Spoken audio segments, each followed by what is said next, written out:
It's the big story of the day. After day one of President Cyril Ramaphosa's testimony at the state capture inquiry, there's been somewhat of a lukewarm reaction to most of what was said. In the 5 hours that he spent testifying, Ramaphosa admitted that state capture happened, but didn't offer any information on who should be held accountable.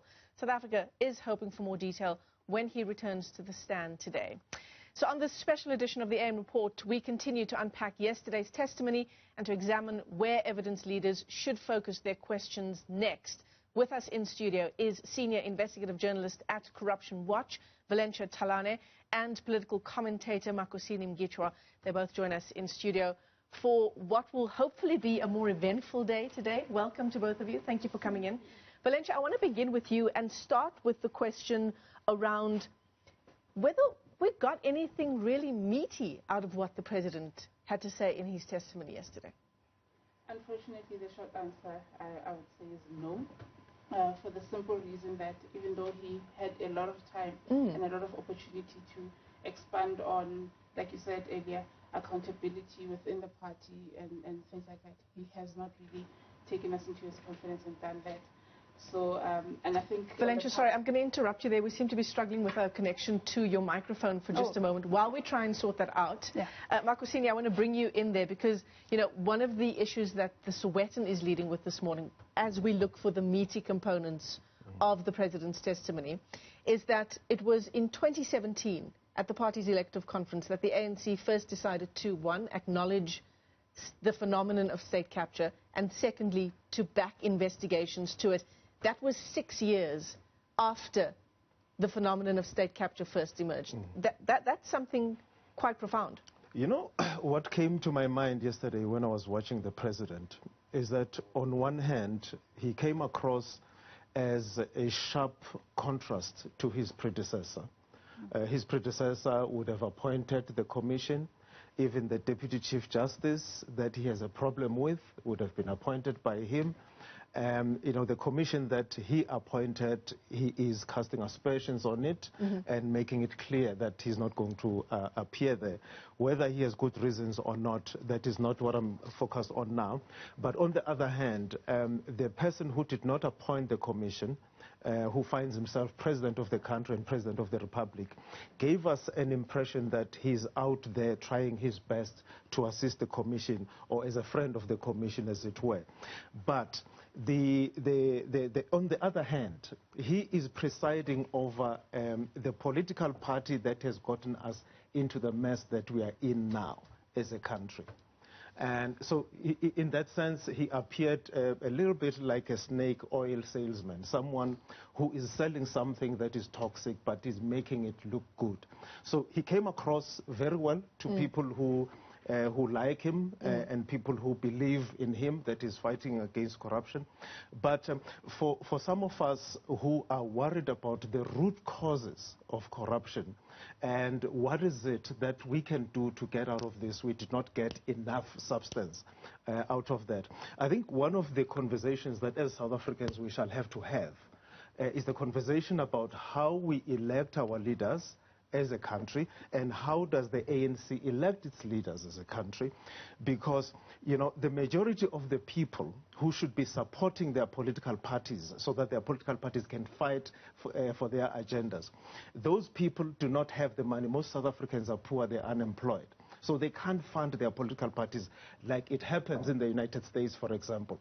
So, and the ANC had been used to getting its funding from donor countries that were sympathetic to it. But once it took government, those donations dried up. So what do? You've got money in front of you, you know, in government, and you have people who want to give you money because they want to get something. So political funding, in my view, is a gateway to corruption in South Africa. And until we tackle that, we will always have corruption. So you can remove the ANC, put the EFF, it's going to be corrupt. You remove the EFF, you put IFP, it's going to be corrupt, until you address the root cause of the problem, in that it is costly to run elections, it's costly to be a political party, but where is the money coming from? Yeah, absolutely. Valencia, I want to bring you back in and talk about Cadre deployment. Just before we do that, shall we take a listen to what the president had to say yesterday in the questions put to him around the ANC's Cadre deployment policy? There are several instances where individuals appointed to positions may not have been fit for purpose or may not have had the necessary experience or qualifications. And this much I'm prepared to admit. The ANC 54th National Conference recognized this problem and resolved that the merit principle must apply in the deployment to senior appointments based on legislated prescripts and in line with minimum competency standards. It is the ANC's view that the practice of cadre development should not be inconsistent with the principles of fairness, transparency, and merit in the appointment of individuals to public entities. Cadre deployment cannot be faulted in principle. It is a common feature of democratic practice around the world. And I think if properly described and is not diluted through various other intents and forms, it is a useful process. So, Valencia, what do you make of how the president handled the questions around cadre deployment? Because if you were going into that session and listening to his answers for the first time, would you have gotten real substance out of what he said? I doubted very much that people got any substance out of it. I think what happened was it was a continuation on what the current chairperson of the ANC spoke about a few days ago. And it comes across as a defense of it. When he was asked about whether or not the committee should, stay in place, he said, of course, we still need to continue the development agenda of the ANC and of the state as represented. It was political speak in many ways. It was very much so, unfortunately, and it didn't really dwell on. For me, what was lacking was the talk about what has gone wrong with the committee, where the committee has failed, even the ANC itself, so that it can correct. I think the best way to fix, in the way that he kept saying that they were going to fix things going forward, is to first acknowledge where you have gone wrong, and then, like I said earlier, take us into your confidence in how you think the correction of those mistakes is going to happen.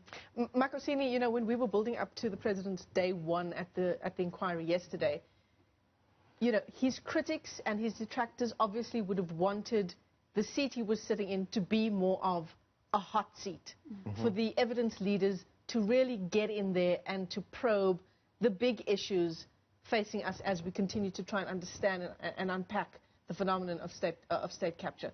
It didn't happen. It didn't happen, and I didn't expect it to happen, quite frankly. What you need to factor in is that you are dealing here with the President of the Republic. He's the most powerful person in the country. The person who's going to appoint the Chief Justice after Mogoeng steps down is going to be Cyril Ramaphosa.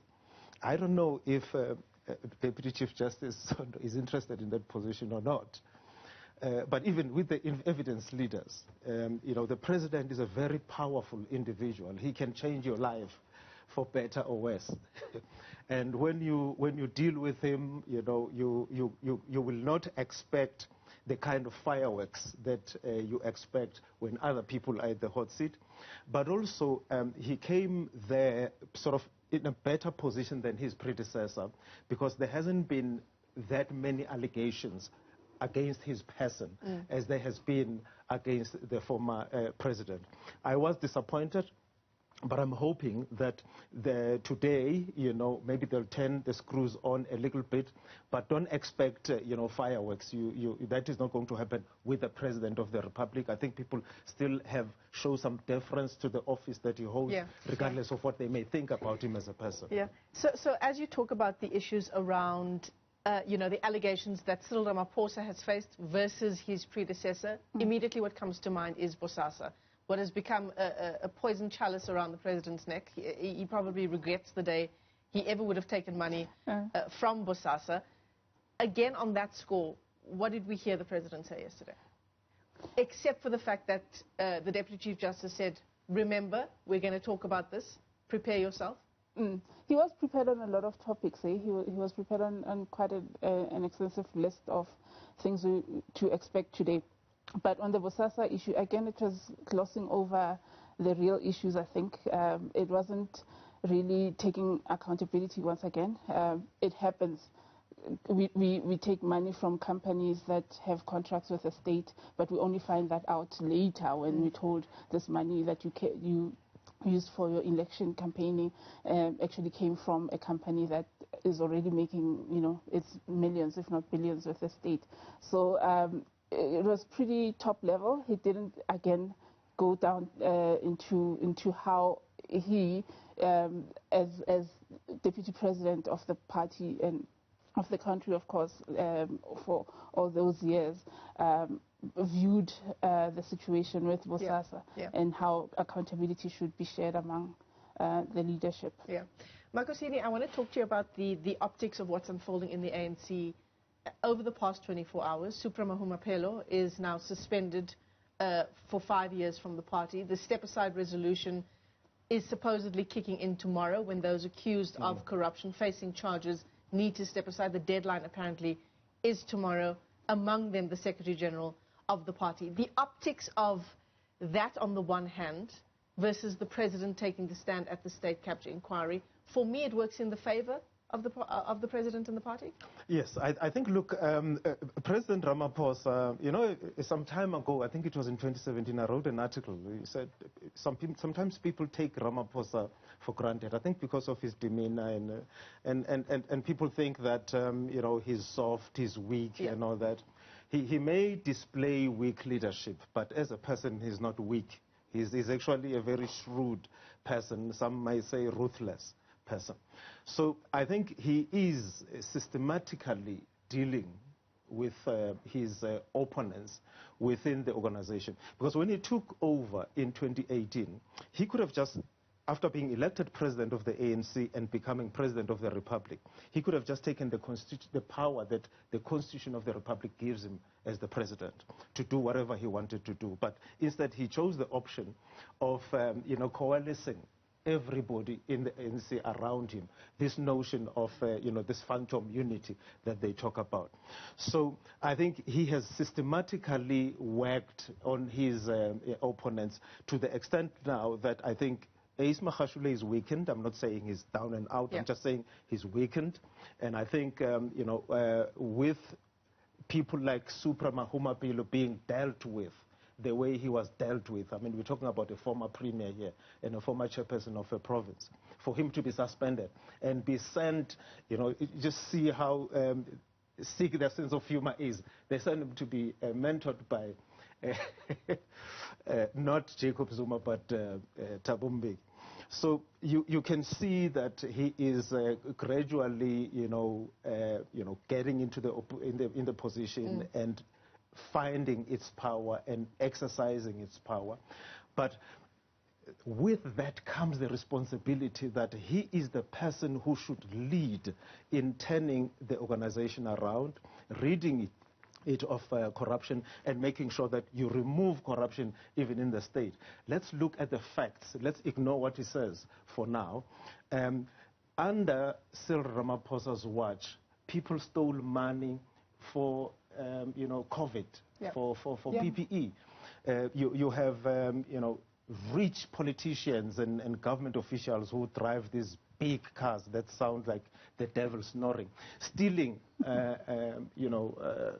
food parcels for poor people. And that happens during Cyril Ramaphosa's watch. So I think he should be held a bit more accountable for those things, because he cannot just be speaking only. We need to have tangible action.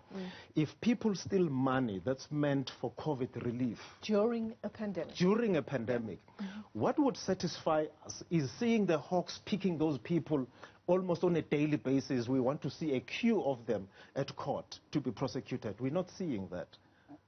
Some people may like what he's saying, but we need to see action, and that's not what we're seeing right now. Absolutely. In fact, as we talk about the shrewd politician that is Cyril Ramaphosa, Control, if we have time to play what the President had to say yesterday regarding the step-aside resolution, let's do so now. The ANC has embarked on a process of renewal and rebuilding to build a movement characterized by integrity, accountability, and the highest standards of ethical behavior. Now, the process of renewal is by itself a process. It is not a one-day event, and it's a process that is ongoing. The rate of progress is determined not only by the existence of political will and organizational capacity, but also by the continued existence of vested interests and resistance from those who have much to lose from the corrective measures mandated by the ANC's 54th National Conference. All right, the step-aside resolution is something we're going to continue unpacking at the top of the hour for you. Our guests in studio, Valencia Talane is a senior investigative journalist at Corruption Watch, Makhosini Mgitywa, political commentator, helping us understand day one of the President's testimony and day two, which is to come today. We'll continue speaking to them from the top of 7 o'clock.